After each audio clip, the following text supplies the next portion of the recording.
In this video, I'm going to talk about trading your Age of Sigmar army. Okay.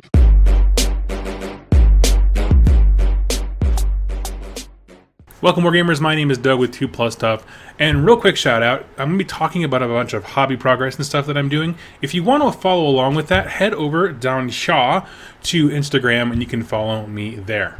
Now, as I said, today's video is about trading your army with, of course, an announcement that I did it again. So, basically, I want to explain what my perspective is like as someone who does a frequently, I say flip armies, meaning I get used models that might be in pre-assembled, primed, rough condition, paint them up, have a fun time painting them, and then immediately trade them off. I trade armies like some people breathe. Now, by way of backstory, I started doing this as a way to do this hobby for cheap. I used to play War Machine and Hordes. It was my first miniatures game ever.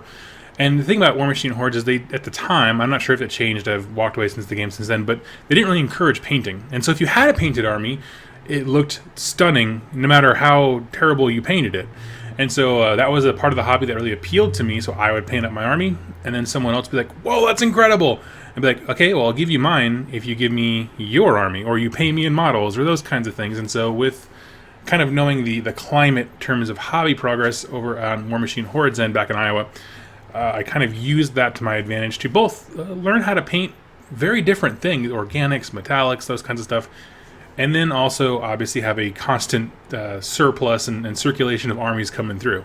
It is one thing that I would say greatly increased my hobby skill, is just painting a variety of cool different things. And so that's kind of where I came from when it comes to like how I get started in this process of painting and selling, painting and trading, that kind of stuff.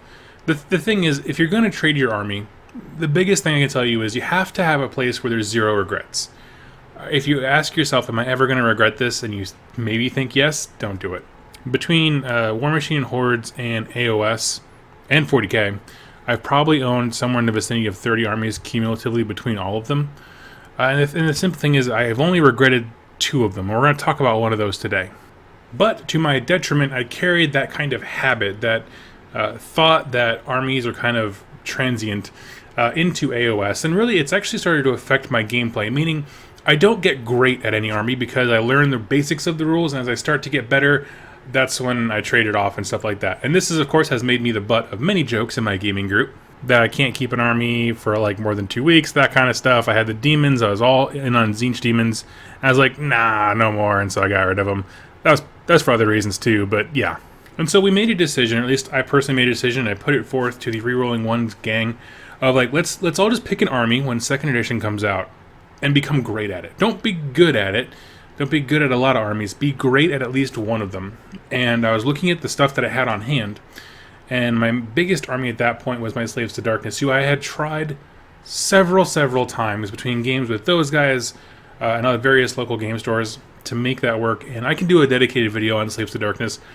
It doesn't have the tools that I need to even play in all phases of the game. And so I really struggled there. I was like, I want to keep my commitment to being great at one army, but I don't want it to be this one. And so they're going to go on the shelf until there's a Chaos Undivided book. And then I was like searching for a new painting project as well. And I happened upon a good deal where someone was clearing out some Fire Slayers. Now, backing up just a bit, as I was looking for my second painting project, and possibly an army to be really great at, I had kind of a short list of things that I've always wanted to paint. The army I mentioned before, the one I truly regret getting rid of, one of the two, was Bone Splitters. I had a Bone Splitters army, and I had a fully painted Cunning Ruck and like all these kinds of cool things. And I love that army. The thing is that the area here was not very receptive towards it, and they were like, oh, I read online that that's really powerful, let's not play Doug. And so I actually had people verbally like tell me, I'm not going to play you because you're playing Bone Splitters. And it's just like a kick in the gut. And so I actually sold that one off kind of before I was ready to, because people literally wouldn't engage with me, and that sucks. Side note, if you think I'm joking, this last weekend I played a demo game with another guy who was just getting into the hobby, and I was telling him about the various things that I've owned before, and when I mentioned Bone Splitters, he just completely unprompted said, I was told to not ever play against that army. But I do love orcs, and that's kind of the driving thing. I didn't want to buy an Iron Jaws army. Well, I didn't want to buy a Bone Splitters one because I'm not doing that all over again. I didn't want to do a Iron Jaws army because both Mark and Jack from Rerolling Ones have Iron Jaws in their collection. And nothing else really stood out. I do have Moonclan Grots, but they're kind of in a weird place and they need resculpt, so I'm not ever going to touch them until I get some new stuff. So as I said, this deal with the Fire Slayers came up and I was like, oh, Fire Slayers are kind of the Bone Splitters of Order, and they kind of are. I mean, they are weirdly resilient troops that have both ranged and melee combat abilities. A few big pieces, kind of like the big spear guys, big chuckas for Bone Splitters. And it's like, okay, we can do this. And so started building them more as an allied force for a Grand Alliance Order army. But then, if you don't know, when I buy models, usually they're used, pre-assembled, stuff like that, and Fire Slayers are no exception. When I started buying these lots from other people, they were huge.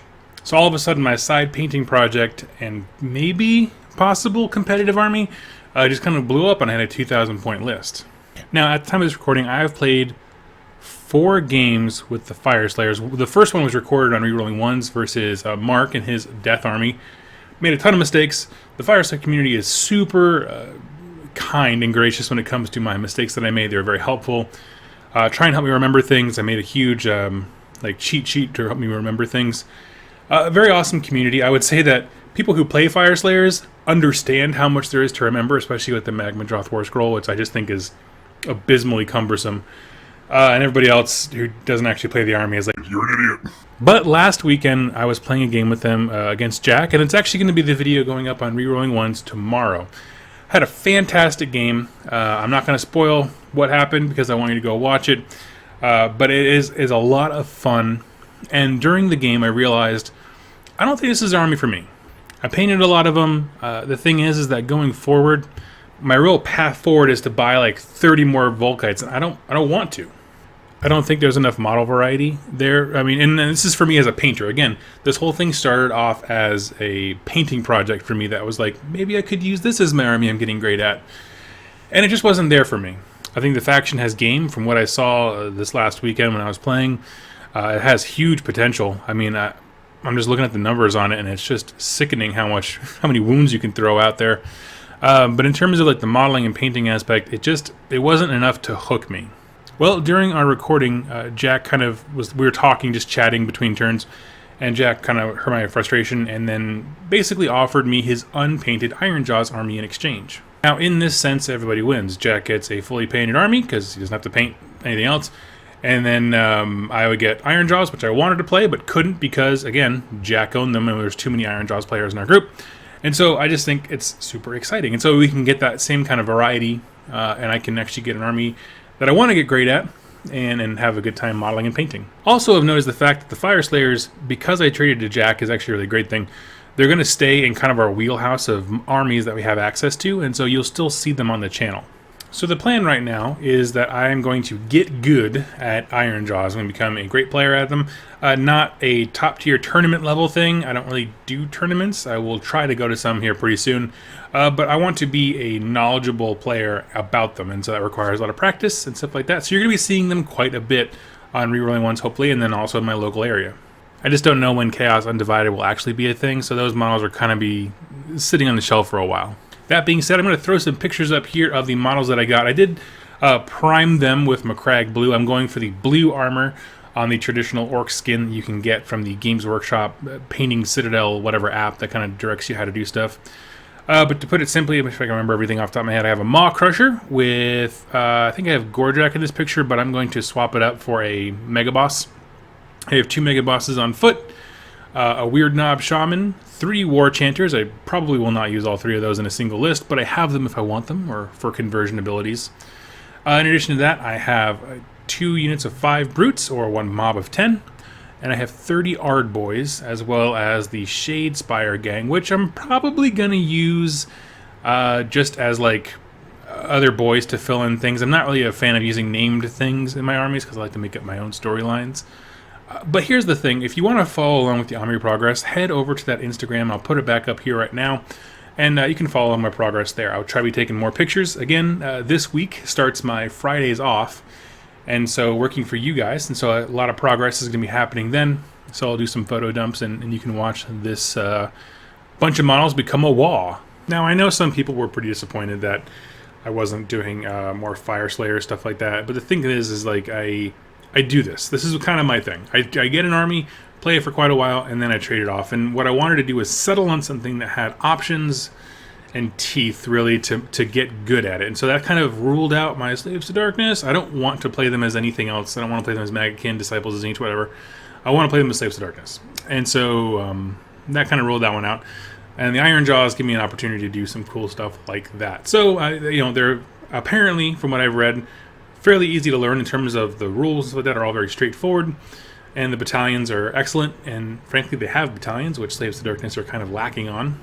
But I'm so excited, and so I'm going to bring back my war boss name from Bone Splitters was Griggs, which is just my name modified, and so that's what my mega boss is going to be here. I'm probably going to hold off on the Maw Crusher just for a smidge until I kind of have a vision for how I want to paint it, but in the meantime I can play smaller games with the bunch of boys. So tell me, how do you feel about trading armies? Some folks in my group are really, really not into it. They don't mind buying other armies that have been painted, but the idea of trading off stuff that they have worked on is kind of an abysmal thing. I think the first year, Mark from Rerolling Ones just constantly made fun of me for my hobby ADD, or whatever you want to call it. I'm not a fan of that term, but just kind of my wandering eye for armies. And now he's kind of embraced it as like, oh, this is just what I do, right? And we had a discussion about this when he was actually on Why You're Reforging many moons ago. About like, this is how my hobby is, right? I paint in projects. I finish this project, I get it off my table, and I have a next project. And so that's kind of how it is. Like I said, the whole point of the Iron Jaws is to buckle down and actually get good at the gaming aspect so that I can go to local tourneys. And eventually, this coming year, 2019, I'm definitely going to be traveling to conventions and things like that. So I'm very excited about that.